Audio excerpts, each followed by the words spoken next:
There's an object you've probably never stopped to think about. A piece of wood and stone. Simple, primitive, almost invisible in humanity's history. But this object changed everything.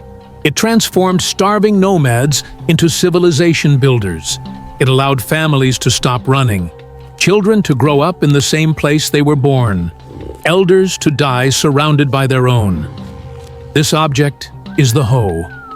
And before it, life was a desperate fight against extinction. Imagine waking up every day not knowing if you'll eat. It's not hunger for a few hours, it's hunger for days, for weeks. It's your stomach corroding itself. It's weakness in your legs. It's the constant thought, where is the food? Before the hoe, primitive humans lived like this. They were gatherers, occasional hunters, completely dependent on what nature offered. And nature is not generous. Roots, tubers, wild seeds, rare fruits. Everything had to be found, ripped out with bare hands, dug with sticks, scraped with sharp stones. And the soil? The soil was hard, compacted, impenetrable. Trying to dig with bare hands was torture. Nails broke, skin tore, fingers bled, and even then, you could barely pull out a thin root, dry, almost worthless nutritionally. Women spent hours on their knees, scratching the earth. Men used pointed stones, broken branches, bones from dead animals, anything that could penetrate the soil. But it was slow, painful, inefficient. And when food ran out in that area, they had to move, always move, never stop, never rest. Because stopping meant dying. The children cried from hunger. The elderly fell behind and were left to die. The strong carried on, knowing that tomorrow they might be the ones left behind. There was no security, no certainty, only the endless search for the next meal. Every morning was the same question: will we find enough today? Every night was the same fear: will we survive tomorrow? This was existence, not life, just survival. Day after day, generation after generation. Nobody knows who invented the first hoe. There's no name, no monument, no record. But sometime around 10,000 years ago, during what we now call the Neolithic Revolution, someone had an idea. Someone took a strong branch, tied a flattened stone to the end with plant fibers or animal tendons, and realized this penetrates the soil with much more force. It seems simple, even obvious, but it was revolutionary, because for the first time, a human could break the soil without destroying their own hands, could dig deeper, faster, with less pain. And that changed everything. That person probably didn't know they were changing history. They just wanted to eat. They just wanted their family to survive one more day. But that simple solution became the foundation of civilization.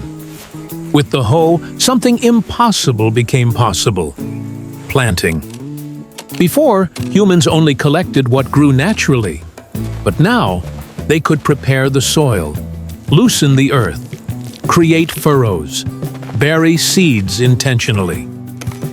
And wait for those seeds to become plants, for those plants to bear fruit, for those fruits to feed the tribe. For the first time in history, humans didn't depend only on luck. They could create food. And that meant something profound. They could stop moving. They could build permanent shelters. They could accumulate tools. They could have children without the constant fear that the tribe would have to abandon them if they were too weak to walk. The hoe allowed humanity to stop running.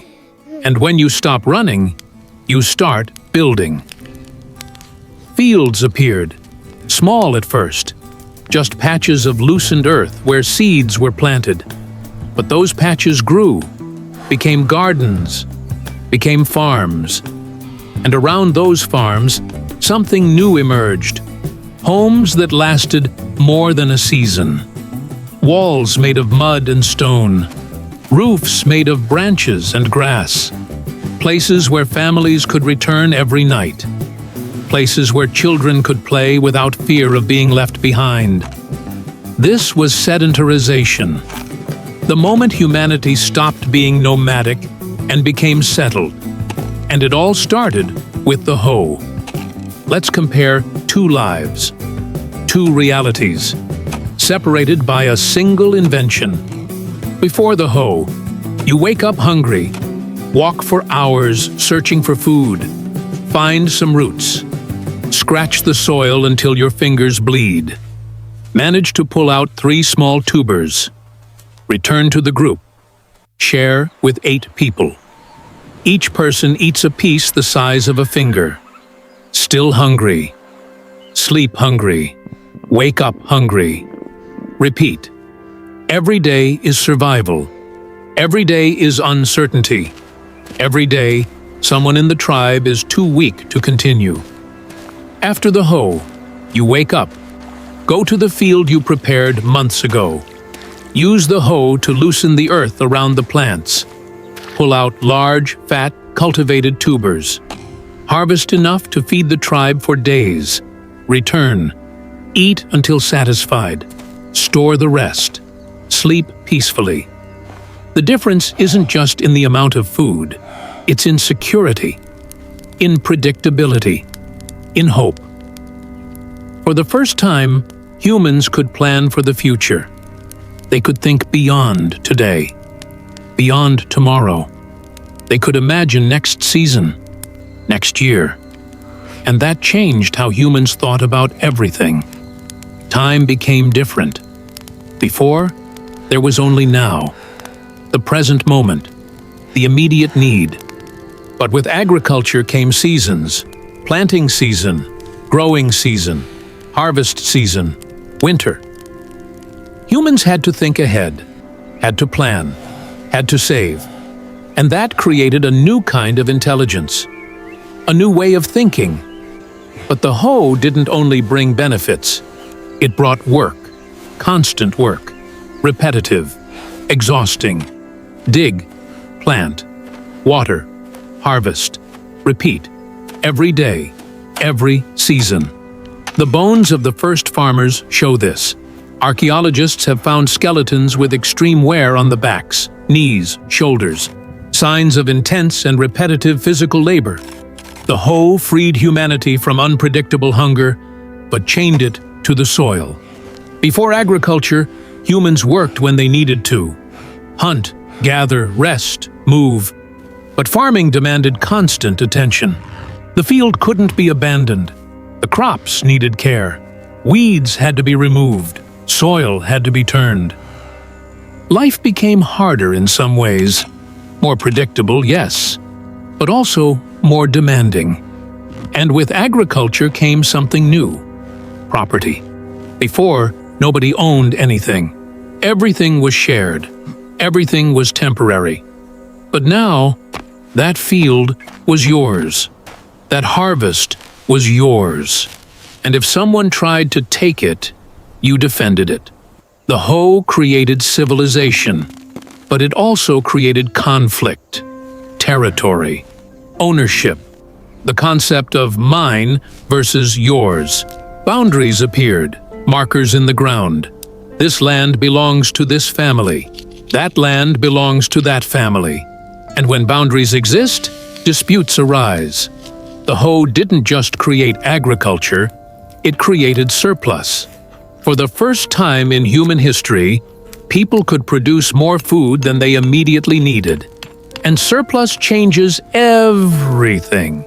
With surplus, not everyone needs to farm.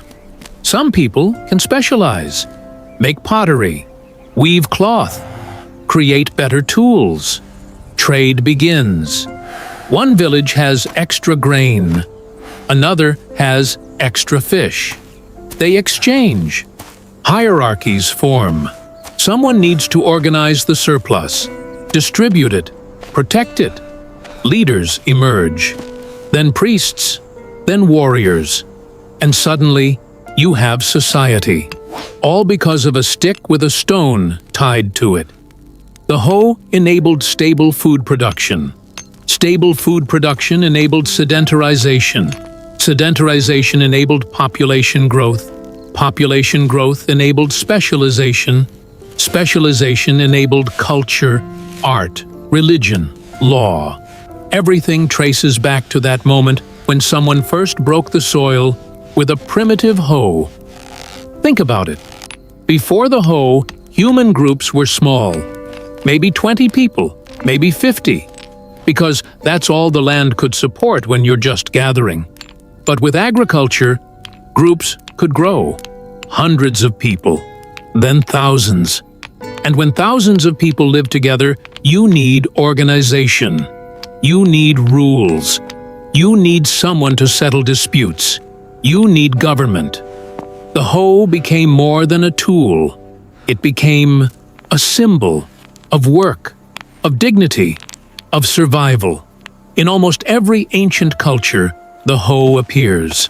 In cave paintings, in sculptures, in rituals, because it represented the difference between living and dying. In some cultures, hoes were buried with the dead, because even in the afterlife, people believed they would need to work the soil. In others, the hoe was a sacred object, blessed by shamans, passed down through generations. Because the hoe wasn't just a tool for farming, it was a tool for existence.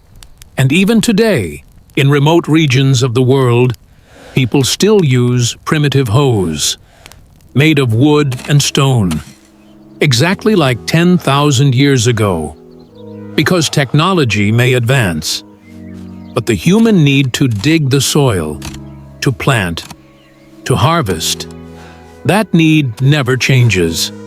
You've probably never held a primitive hoe, but you live because of it. Because without the hoe, there would be no agriculture.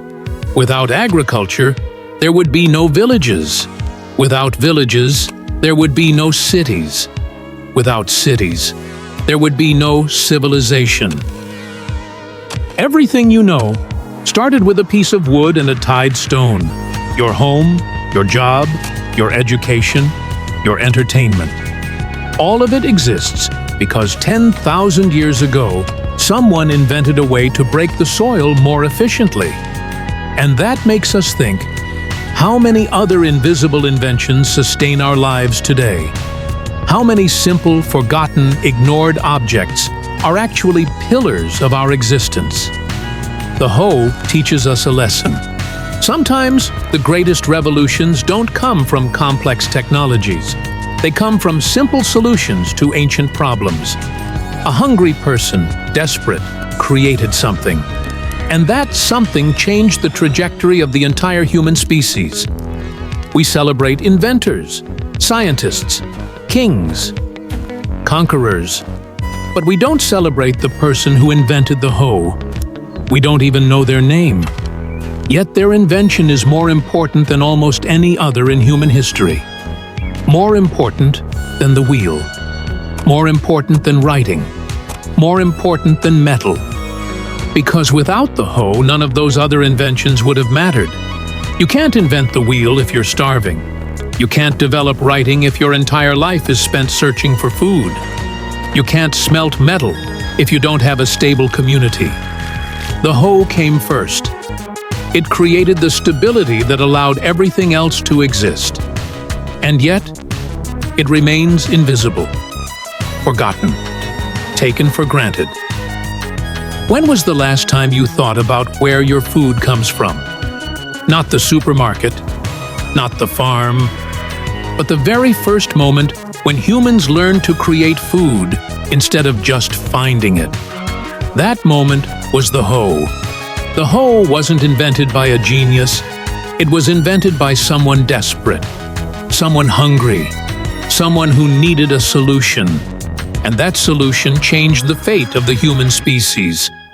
Because the hoe isn't just a tool, it's proof that humanity always found a way to survive. Even when everything seemed impossible. The hoe freed us from hunger, but it also bound us to the land. And in that binding, civilization was born.